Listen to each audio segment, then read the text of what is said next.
Baliho Puan Maharani menjadi target pelaku vandalisme di Kabupaten Blitar, Jawa Timur. Polisi turun tangan untuk mencari tahu siapa pelaku vandalisme terhadap baliho bergambar wanita yang kini berstatuskan sebagai Ketua DPR RI tersebut.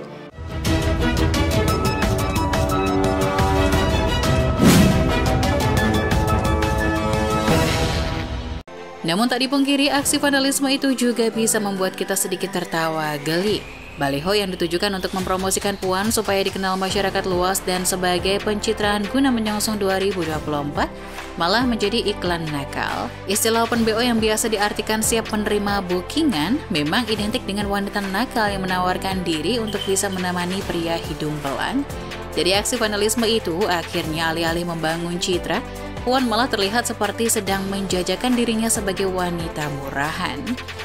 Baliho tersebut dipasang menjelang pelaksanaan rapat kerja daerah DPD PDI Perjuangan Jawa Timur yang berlangsung di Blitar bulan lalu, Senin 21 Juli 2021.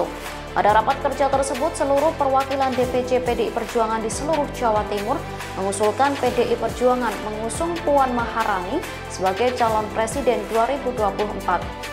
Pilpres 2024 masih 3 tahun lagi. Tapi aromanya sekarang luar biasa menyengat. Karena Pilpres 2024 sudah tidak ada lagi petahana. Di sana ruang kosong tercipta. Semua punya kesempatan yang sama besarnya dan sama kecilnya.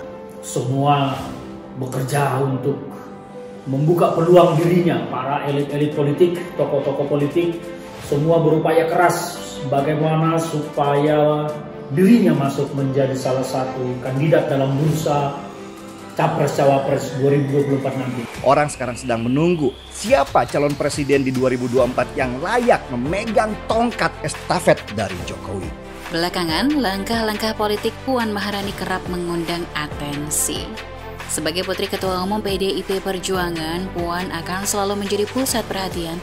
Lebih-lebih menjelang kontestasi Pilpres 2024, atensi terhadap Mbak Puan kian berlipat. Kemunculan baliho Puan Maharani di berbagai wilayah Indonesia berikut iklan yang terpasang di sebuah media massa nasional kian menempatkan sosoknya sebagai magnitude. Serangkaian asumsi serta opini bermunculan, publik terhanyak dengan gebrakan seorang Puan Maharani. Kemunculan baliho serta iklan Puan Maharani di media massa terkesan mengakselerasi kontestasi pada 2024. Kontestasinya masih sekitar 3 tahun lagi, namun kerja-kerja politiknya harus dimulai jauh-jauh hari. Itulah konsekuensi berpolitik, meski sebutannya politik praktis, kerja-kerja politik selalu berdurasi panjang dan membutuhkan serangkaian tahapan yang diperhitungkan. Keterkenalan, keterpilihan, dan tingkat penolakan terhadap seorang figur akan selalu jadi bahan perbincangan serius mendekati tahun pemilihan atau the election year. Baliho dan iklan politik yang ditampilkan Mbak Puan tidak lepas dari pertimbangan untuk meningkatkan keterkenalan melalui baliho serta iklan tersebut. Puan Maharani sedang berusaha menyapa publik secara tidak langsung, menampilkan citranya dalam wujud gambar dan pesan tertulis agar nantinya membentuk persepsi positif. Itu tidak cukup, tetapi kerja nyata apa, karya nyata apa yang sudah dilakukan dengan jabatan yang dia miliki itu. Dari kemunculan baliho Puan Maharani ini, ada sebuah kejadian yang cukup menjengkelkan. Sebuah baliho yang terpasang di halaman kantor DPC PDIP di Jalan Raya Sambong, Kanigoro, Kabupaten Blitar, menjadi korban aksi vandalisme dari tangan-tangan jahil orang tak dikenal. Dalam baliho bergambar Puan Maharani mengucapkan selamat melaksanakan rapat kerja daerah PDIP Jawa Timur di Bumi Bung Karno 21 Juni 2021.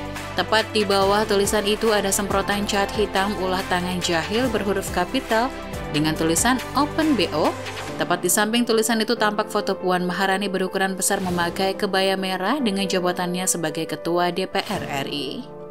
Karena aksi vandalisme itu, kader PDIP mewakili Arteria Dahlan melaporkannya ke Mapolres Blitar. Penanggung jawab Posko Arteria Dahlan Center atau ADC Blitar, Ari Hadianto, membenarkan hal itu ketika dikonfirmasi. Kapolres Blitar AKBP Leonard MC Nambela juga membenarkan ada utusan Arteria Dahlan Center ke Mapolres Blitar untuk mengadukan aksi vandalisme itu. Dari informasi yang dihimpun dari warga sekitar, tulisan Open BO itu terlihat sejak Kamis 22 Juli malam. Namun sekarang penampakan baliho sudah berubah. Rupanya petugas yang menjaga kantor itu segera menurunkan dan juga menggantinya dengan baliho yang berbeda tulisan dan gambar. Baliho yang terpasang sekarang bertuliskan Selamat HUT RI ke-76 dan foto di sampingnya terpampang gambar Puan Maharani, Megawati, dan Insinyur Soekarno. Baliho Ketua DPP PDI Perjuangan dan juga Ketua DPR RI Puan Maharani terlihat makin banyak tersebar di beberapa daerah mulai Jawa Tengah hingga Jawa Timur. Tak pela, kondisi itu semakin memunculkan spekulasi jika Ketua DPR RI itu benar-benar berniat mencalonkan diri di Pilpres 2024 mendatang. Mbak Puan itu, apalah, jangan elitis lah. Jangan tunjukkan bahwa Mbak Puan itu sebagai darah biru yang dijamin akan mendapatkan tiket, walaupun belum tentu, karena pembelajaran 2014 yang lalu belum tentu. Jangan lupa untuk subscribe dan nyalakan lonceng notifikasinya. Sajian iklan politik dan baliho Puan Maharani sontak mengundang perbincangan serta kritik. Pengamat politik sekaligus peneliti Surabaya Survey Center atau SSC, Surakim Abdussalam menanggapi maraknya baliho-baliho Ketua DPR RI Puan Maharani.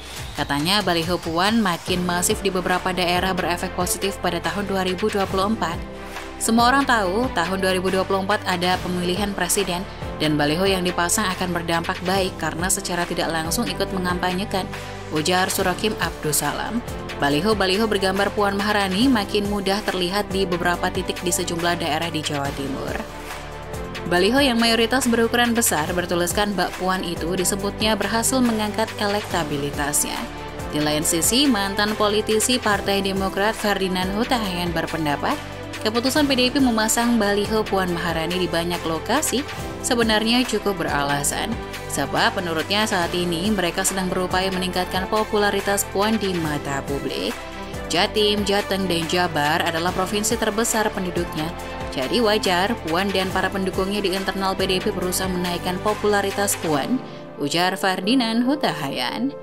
Meski demikian, Ferdinand meyakini pemasangan baliho tersebut tak akan berdampak banyak terhadap nilai elektoral Puan. Bahkan menurutnya strategi itu tak akan mengubah minat rakyat dalam pemilih kandidat Capres dan Cawapres di Pilpres mendatang. Saya pribadi tak yakin Puan akan dipilih masyarakat, mungkin ada yang milih, tapi tak akan signifikan terangnya. Lebih lanjut, ia menambahkan hingga 2 tahun ke depan elektabilitas Puan tak akan mencapai 5%. Itulah kenapa ketimbang repot-repot mengusungnya dan menanggung resiko kalah, dia menyarankan PDIP mempertimbangkan kandidat lain yakni Gubernur Jawa Tengah Ganjar Pranowo. Sampai 2023, elektabilitas Puan tak akan lebih dari 5%, tapi elektabilitas Ganjar bisa jadi di atas 30% jika semakin banyak relawan-relawan yang bekerja di bawah, tuturnya.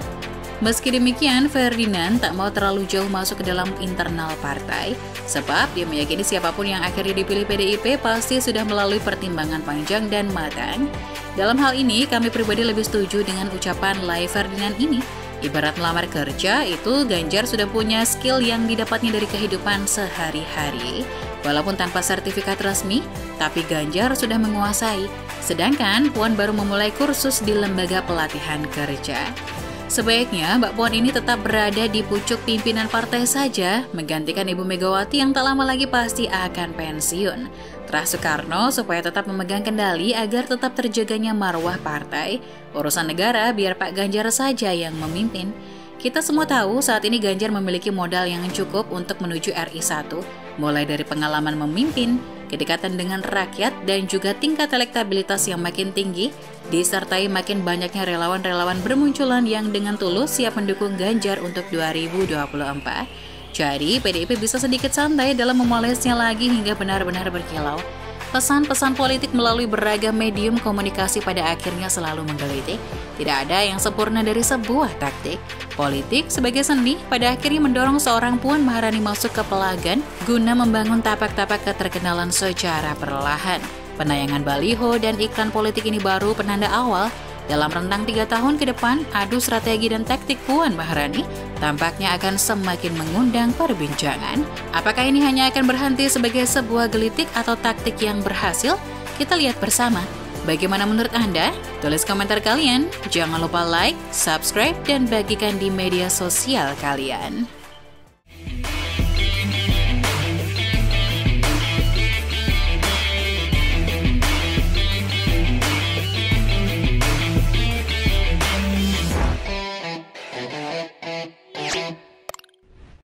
Jangan lupa untuk subscribe dan nyalakan lonceng notifikasinya.